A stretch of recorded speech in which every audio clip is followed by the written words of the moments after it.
Ya estamos de vuelta, como todos los viernes. Saludamos a Jairo Libreros, analista permanente de NTN24. Como siempre, un placer, amigo mío. Carlos Eduardo, es un gusto estar aquí contigo. Bien, comencemos como siempre, Jairo, por Venezuela. Esta semana la polémica, por supuesto, ha girado en torno, entre otras cosas, a las declaraciones de este exfiscal venezolano Franklin Nieves, quien fue el encargado de armar el caso contra Leopoldo López y 4 estudiantes. La fabricación, según el fiscal, de todas las pruebas del caso y, por supuesto, su huida hacia Estados Unidos han generado opiniones encontradas. Hay quienes lo tildan de valiente por haber revelado esta información. Sin embargo, otros aseguran que ya es muy tarde para hacer esta confesión. Y Jairo Libreros, ¿cómo lo ves? ¿Valiente? ¿Queda algo de honorabilidad en este fiscal que se prestó para algo pero después lo reveló?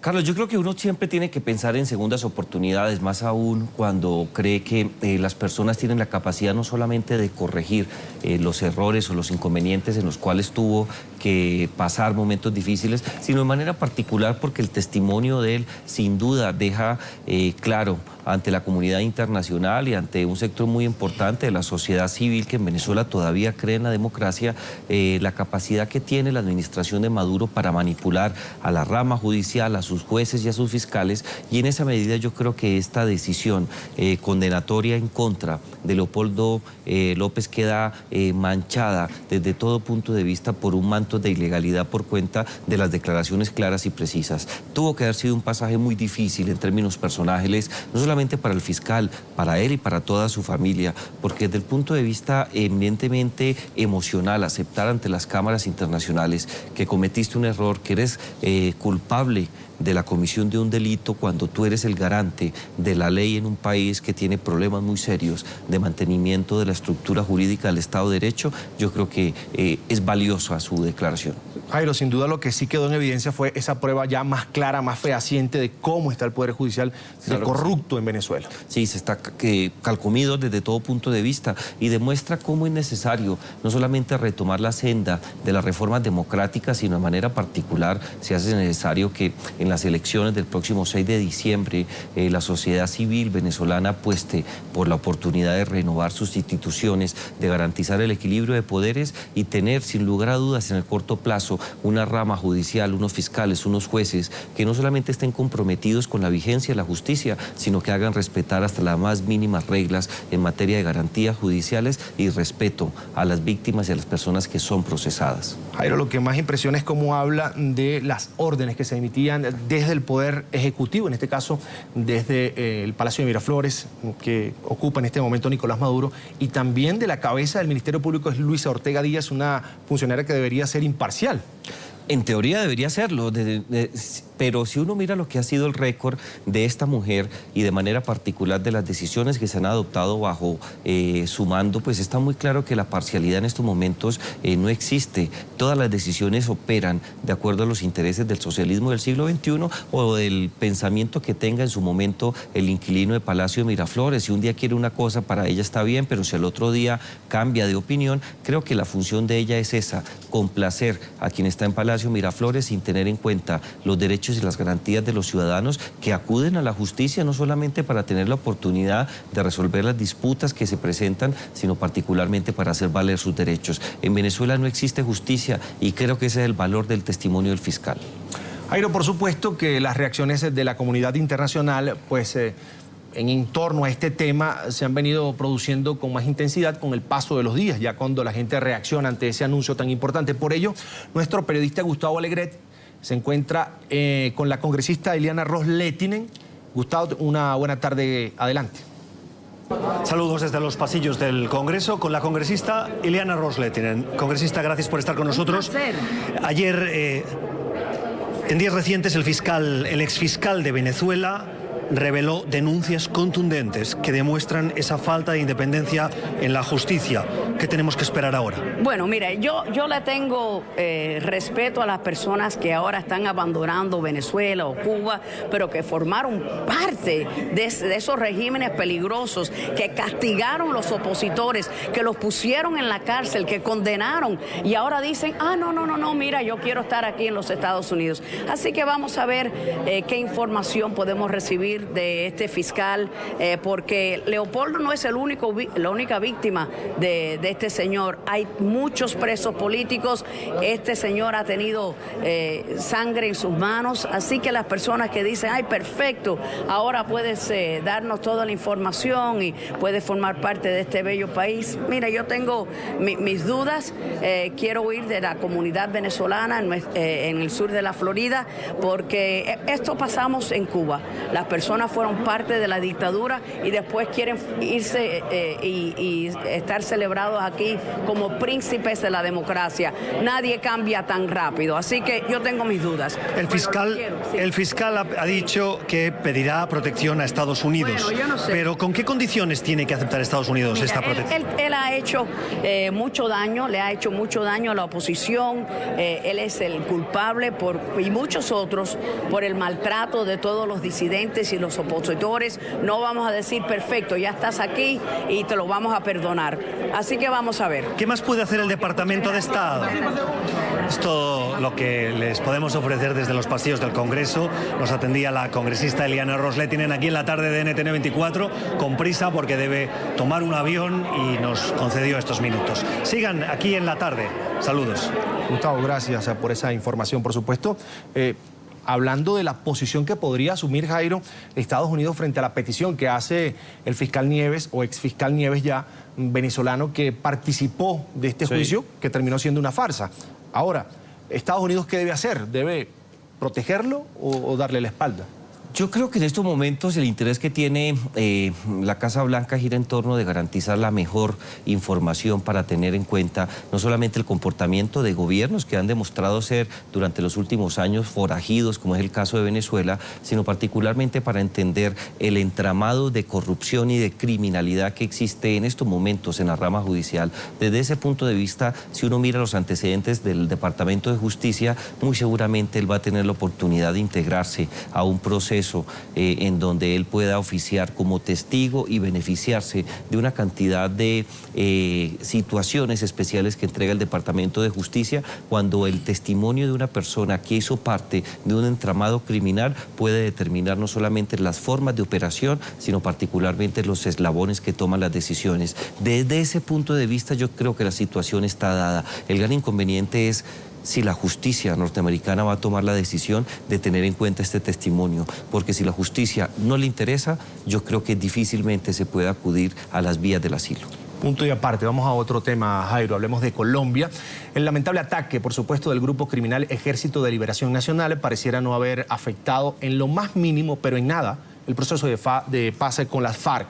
En un principio, el 1 de enero de 2016 sería una fecha ideal, según el presidente de los colombianos, Juan Manuel Santos, para dar inicio a un cese del fuego bilateral.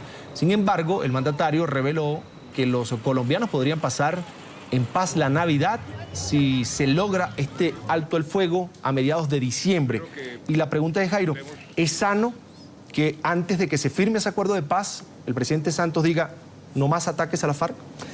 No solamente es sano, es claro, es preciso, es importante. Si tú miras las experiencias internacionales, y creo que uno puede tener ese referente independientemente de que comparta esta posición, la idea es suspender las operaciones militares y el fuego. Esto va a generar muchas controversias en Colombia en un sector que no está de acuerdo con las formas en las cuales el presidente Juan Manuel Santos ha adelantado la paz, pero en estos momentos el principio del cese del conflicto armado se llama cese al fuego. Si uno quiere entender esa situación, sin duda puede llegar a la conclusión que si se da ahora para el 16 de diciembre o para el 1 de enero del próximo año, muy seguramente va a ser el cambio de año más pacífico, más seguro y más tranquilo de los últimos 50 años. Jairo, el presidente Santos pidió o anunció que pedirá, en este caso el Consejo de Seguridad de la ONU, un acompañamiento, un mandato especial. Yo estoy seguro que varios colombianos no entienden de qué se trata esto. Claro que sí, en estos momentos hay una preocupación muy grande. Siempre que se habla de un cese bilateral, se establecen dos condiciones que son necesarias, no solamente para garantizar que el proceso de negociación se mantenga sin alteraciones, sino para que no existan el más mínima probabilidad de un desafuero o de alguna salida en donde el compromiso del enfrentamiento militar pueda dar el traste con el cese al fuego y con todo lo que se ha avanzado. Se requiere presencia internacional para garantizar los mecanismos que permitan la concentración de tropas. Estamos hablando que por la información que se ha filtrado en los últimos 6 meses serían aproximadamente entre 12 y 20 sitios de concentración en diferentes lugares de la geografía colombiana. Para ello se requiere una logística, se requiere un acompañamiento especial y se requiere mucha experiencia, porque estamos hablando de 2 ejércitos que en 50 años se han enfrentado y que demandan en cierta medida mecanismos especiales para garantizarlo. Y en segundo lugar está un tema que es vital: los procesos de paz no giran en torno de la confianza, no giran en torno de la tranquilidad frente al adversario, giran en torno de procesos de verificación. Se requiere la presencia de expertos internacionales para que verifiquen no solamente que las FARC cese por completo cualquier operación militar, como lo ha hecho casi en un 98% en los últimos 60 días, sino particularmente para que el Ejército Nacional, la línea de comando y la línea de control respeten la decisión política que adoptó el presidente Juan Manuel Santos de suspender todas las operaciones militares. Jairo, pero ¿cómo se verificaría esta situación? ¿Mediante quién? ¿Cuál es el personal que vendría? Se requiere presencia especialmente de expertos internacionales en temas de cese al fuego internacional. Son personas que han tenido la oportunidad en diferentes conflictos internacionales. Quizás hay un antecedente muy importante que fue la caída de la antigua Yugoslavia, lo que conocemos hoy como Bosnia, Herzegovina y demás. Ahí hay una experiencia, hay unos expertos muy importantes. Y en segundo lugar, se puede abrir la posibilidad de tener presencia militar con bandera de Naciones Unidas, no solamente para que establezca rutas de comunicación para que las tropas fácilmente se puedan concentrar en el caso de las FARC, sino de manera particular para establecer mecanismos que eviten cualquier confrontación. Estamos hablando de unidades militares que en el terreno van a tener un papel fundamental, pero particularmente de personal civil que apoye los procesos de toma de decisiones y garantice que este cese bilateral, si eventualmente se da, termine con buenos resultados. Jairo, hablemos ahora de Argentina, donde la presidenta Cristina Fernández se pronunció junto a su gabinete y demás miembros de su partido desde la Casa Rosada, la Casa de Gobierno, con críticas e ironías, además, hacia Mauricio Macri y sin nombrar a Daniel Scioli, que son los 2 candidatos que se disputan en este momento la presidencia de Argentina. El gran ausente, por cierto, Scioli, de este acto. La mandataria llamó a los ciudadanos a reflexionar ante el inédito escenario político que atraviesa el país. Nuestro corresponsal en Argentina, Federico Juanto, nos amplía la información. Federico. Hola, ¿qué tal, amigos de la tarde? El escenario que se presentó en el día de ayer fue plagado de política, teniendo en cuenta lo que ocurrió. Primero en un lugar en la provincia de Tucumán, donde Daniel Scioli, candidato oficialista, viajó hacia esa provincia para reunirse con distintos gobernadores y encarar justamente esta campaña de 20 días de cara a la segunda vuelta. Horas más tarde, en la Casa Rosada se presentaba la presidenta Cristina Fernández de Kirchner. En ella estuvieron reunidos todos los dirigentes políticos del Frente para la Victoria. Faltó la persona más importante, estamos hablando de Daniel Scioli. ¿Por qué no estuvo Daniel Scioli? ¿Cómo se prepara este candidato en estos 20 días que restan de campaña? Nosotros ampliamos esta información en esta nota. De todos los argentinos. Luego de 4 días de silencio, Cristina Fernández reapareció encabezando un acto en la Casa Rosada. La mandataria confirmó que el Frente para la Victoria participará del balotaje. Vamos a ir, porque vamos a ir al balotaje, porque somos una fuerza democrática. Le debemos a la ciudadanía no solamente palabras en un debate, sinceridad, transparencia y que nadie se disfrace de lo que no es. El gran ausente en la Casa Rosada fue Daniel Scioli. ¿Por qué no estuvo presente el candidato oficialista y tampoco fue mencionado por la presidenta en su presentación de más de 3 horas? Para el analista político Carlos Germano, fue parte de una estrategia de campaña. Creo como que hubo un acuerdo explícito en dividir perfectamente la tarea. ¿Cuál es el rol de Cristina Kirchner y cuál va a ser el rol de Daniel Scioli? A 20 días de las elecciones, el panorama del candidato Daniel Scioli parece ser el más complicado. Yo creo que es un panorama donde va a tener que trabajar muchísimo para cautivar y consolidar y tratar de consolidar un voto que no es kirchnerista, salir a convencer y a seducir sectores medios importantes que optaron por otras opciones. Me parece que va a ser muy claro la propuesta de Daniel Scioli y creo que Cristina Fernández, con algunas apariciones públicas más, va a estar sosteniendo el voto kirchnerista duro. Son pocos días lo que tiene Daniel Scioli y también Mauricio Macri de cara a lo que va a suceder el 22 de noviembre. Y van a tener una parada difícil los dos y obviamente esperada por todos los argentinos, porque el 15 de noviembre se verán cara a cara los dos candidatos en un debate que esperan los argentinos y donde ahí se va a resolver cuál va a ser el voto y a dónde va a estar dirigido de los indecisos, el voto en blanco y de los demás partidos, más allá de que Sergio Massa ya dijo que va a apoyar a un cambio. Desde Buenos Aires, Argentina, esta es toda la información que tenemos. Continuamos con ustedes en el Centro Internacional de Noticias. Hasta luego. Hasta luego, una buena tarde para ti, Federico.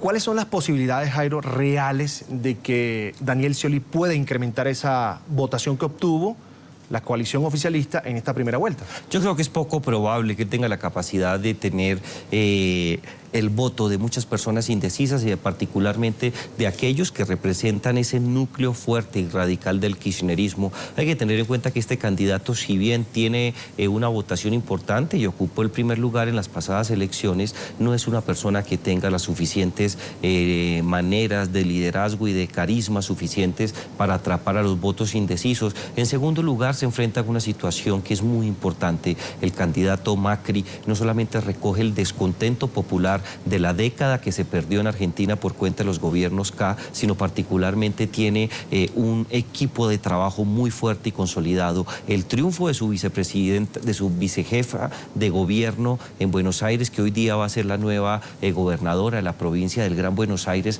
también es un antecedente inédito y muy importante, porque muy seguramente los votos del Gran Buenos Aires, que hasta hace poco pertenecía a la administración de Scioli, se puede trasladar de una manera especial como voto de rechazo en contra de Scioli y en contra del K en beneficio de Macri. Yo creo que en estos momentos la balanza, sin lugar a dudas, tiene mayor inclinación a favor de la candidatura del cambio.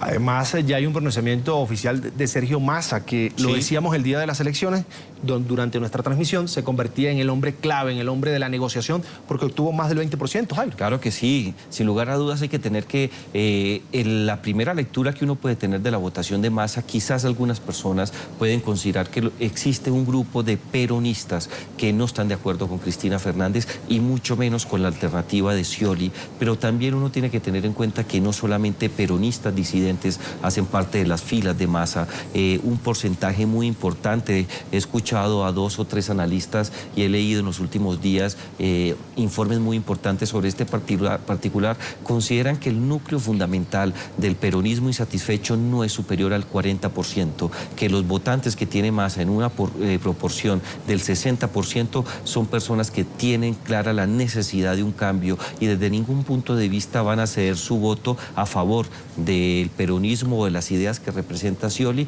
y muy seguramente van a trasladar en los buenos términos esa votación a favor de Macri para consolidar una alternativa de cambio, la posibilidad de fortalecer la democracia y, por qué no decirlo, retomar el rumbo en materia de respeto a las ideas de los demás, la libertad de prensa y particularmente la libertad en materia económica, que hace mucha falta en Argentina. Jairo, ¿el momento crítico entonces para el kirchnerismo en Argentina? Yo creo que sí, yo creo que estamos muy seguramente en la cuenta regresiva de lo que fue esa famosa década acá que Cristina Fernández desde Casa Rosada ha tratado de llevar como si fuera quizás el periodo más importante, no solamente del regreso a la democracia en el año de 1983, sino quizás en el último siglo. Yo creo que los días están contados y esperemos a ver qué nos dicen el día de las elecciones los ciudadanos argentinos, especialmente aquellos que apuestan por la consolidación democrática de sus instituciones. Es hora de hablar de Brasil, Jairo, porque el expresidente Fernando Henrique Cardoso ha recomendado una vez más la renuncia de la presidenta Dilma Rousseff. El líder del opositor partido de la socialdemocracia brasileña afirmó que en el país impera un cuadro de ingobernabilidad, por lo que la dimisión de la mandataria facilitaría un clima de consenso entre los diferentes poderes o las fuerzas políticas del país para formar un gobierno de unidad nacional. Para hablar de esto, Jairo, nos acompaña Darío Pignotti, corresponsal de la agencia de noticias italiana ANSA y colaborador del mensuario francés Le Monde Diplomatique. Una buena tarde, señor Pignotti, gracias por estar con nosotros. Buenas tardes, Carlos. Sí, así es, el presidente Fernando Henrique Cardoso, en rigor el expresidente, gobernó Brasil entre 1995 y 2003, dijo hoy, por segunda vez en una semana, que la presidenta Dilma Rousseff debiera hacer un acto de grandeza, grandeza entre comillas, y renunciar en virtud de su muy baja popularidad y su alto rechazo. Una encuesta reciente le da 70% de imagen negativa, para reencauzar el país a través de un gobierno de unidad nacional. Las palabras de Cardoso tienen significativa repercusión porque no solamente se trata de un exmandatario, sino del líder histórico del principal partido opositor, el Partido de la Socialdemocracia Brasileña, que, por otra parte, hace una semana hizo ingresar al Congreso un pedido de impeachment. Y aquí, Carlos, hay un cierto matiz entre la opinión de Cardoso y algunos de sus correligionarios, porque al proponer la renuncia de Dilma, Cardoso está automáticamente convidando a que haya lo que él mismo denominó como una especie de corte de grandes personalidades, una corte de políticos en actividad y retirados, para que de allí surja un consenso nacional para un nuevo gobierno que estaría en manos, si renunciara Dilma Rousseff, algo que de momento no parece muy probable, en manos, decíamos, del vicepresidente Michel Temer. En suma, estamos en momentos muy difíciles de un gobierno de muy baja aprobación, que además se encuentra hackeado por una crisis económica que, según los especialistas, en un informe elaborado esta semana por el Banco Central, sufrirá una depresión, una regresión económica del 3% en 2015 y de más del 1% en 2016, es decir, 2 años de recesión para la locomotora económica de América del Sur. Darío, ¿existe la probabilidad que el expresidente Lula da Silva le retire el apoyo a la presidenta Dilma Rousseff? De esto se especuló durante la semana, pero al parecer, por lo menos si tomamos en cuenta los pronunciamientos públicos, quedó disipada esa versión ayer, cuando el presidente Lula estuvo aquí en Brasilia y encabezó un acto de su agrupación, el Partido de los Trabajadores, en el que ratificó su respaldo a Dilma y, la clave, también a su ministro de Hacienda, Joaquín Levy, a quien el propio Lula había criticado en los pasillos y había dejado trascender que apostaba por su renuncia. En este pronunciamiento, Lula entonces reanudó su vínculo con Rousseff, que por otra parte es su criatura, su creación política, toda vez que fue a través del apoyo de Lula que Rousseff ganó popularidad y venció sus primeras elecciones en 2010 y fue reelecta por muy estrecho margen en 2014. Lo cierto es que Lula no solo habló de esto, sino de su irritación frente a lo que él juzga como un acoso de la justicia y de la Policía Federal, que esta semana allanó las oficinas de uno de sus hijos a partir de la sospecha de que habría recibido dinero de origen no esclarecido en el marco de una pesquisa sobre un escándalo de corrupción de proporciones que involucra a grandes empresas nacionales y multinacionales. En todo caso, Lula sí ratificó esta semana, o al menos su partido lo demostró, que es el verdadero líder del partido gobernante y cuyo poder, el de Lula, es cada vez más influyente en el Palacio del Planalto, toda vez que el nuevo gabinete presentado por Dilma hace 3 semanas cuenta con hombres del riñón político de Lula, que estaría de esta forma retornando, entre comillas, a Brasilia, con algo que también se informó esta semana, una popularidad que, más allá de las denuncias contra sus familiares y algunas que lo rozan a él, fundamentalmente en el escándalo del petrolao, sigue siendo alta. Según la consultora Ibope, el 2 veces presidente de Brasil entre 2003 y 2011, tiene el 23% de votos cautivos, superando en ese segmento inclusive al candidato presidencial derrotado el año pasado, Aécio Neves, quien cuenta con el 17% de preferencias cautivas en el electorado. Darío, tenemos meses analizando la crítica situación que vive Brasil, el país como tal, también el gobierno de la presidenta Dilma Rousseff, y esa propuesta que la hace por segunda ocasión, en este caso el expresidente Fernando Henrique Cardoso. ¿Qué acogida tiene en las calles, en la gente de a pie, en el ciudadano común? Fíjate, este año ya hubo 3 multitudinarias movilizaciones reivindicando el impeachment y la salida inmediata de Dilma Rousseff. La última hace 2 meses que convocó a cientos de miles de participantes, fundamentalmente en San Pablo, la ciudad más rica y poblada del país, pero también en otras ciudades de peso, inclusive esta capital, Brasilia. El respaldo de esa reivindicación es alta y entendemos que la palabra de Cardoso, por lo menos en aquel segmento considerable de la población, tiene un gran ascendente. El punto en cuestión es cuál será definitivamente el camino por el que opte la oposición para anticipar la salida de Dilma Rousseff. Si es el impeachment, como lo proponen algunos miembros del Partido de la Socialdemocracia, aquellos que hace una semana hicieron una presentación en el Congreso en tal sentido, o si es esta otra fórmula planteada por Cardoso. ¿Cuál es la clave de este planteamiento del exmandatario? Que el impeachment causaría una crisis prolongada, porque supondría un juicio político que se prolongará durante meses, porque el jefe de Estado en funciones tiene derecho a defensa y esto es sometido a un tribunal ad hoc. En cambio,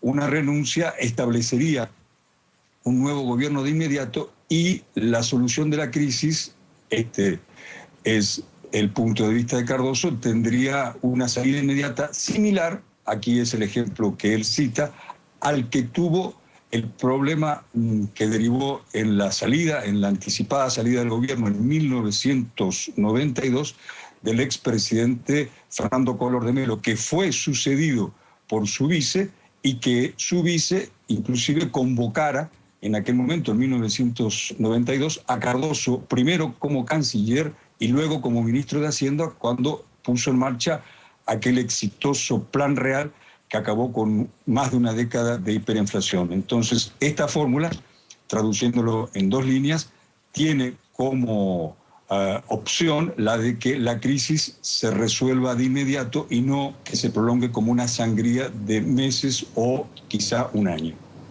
Es Darío Pignotti, corresponsal de la agencia de noticias italiana ANSA y colaborador además del mensuario francés Le Monde Diplomatique. Quiero agradecer como siempre, un gustazo tenerlo acá en el programa. Igualmente, hasta pronto. Un placer. Jairo, llegamos al final también del análisis de la agenda informativa semanal, como siempre aquí en la tarde de NTN 24. Así es, Carlos. Yo creo que solamente queda por agregar que los días que le esperan a la presidenta Dilma Rousseff en Brasil son muy difíciles. Veo muy complicado un camino que le permita a ella retomar la conducción, no solamente del gobierno, sino de manera particular de las políticas públicas que comprometió su segundo mandato. En esa medida, quizás la intervención directa, como lo decía Darío, de un hombre como Cardoso, no solamente le abre una probabilidad muy grande para superar esta crisis, siempre y cuando ella pueda tener la posibilidad de salir dignamente de su gobierno. Creo que no existe otro mecanismo para salir de esta crisis. Brasil no aguanta 3 años en esta interinidad. Jairo Libreros, analista permanente de NTN 24, como siempre, un placer, hermano, hablar con usted. Usted es mi hermano, muchas gracias. Un placer.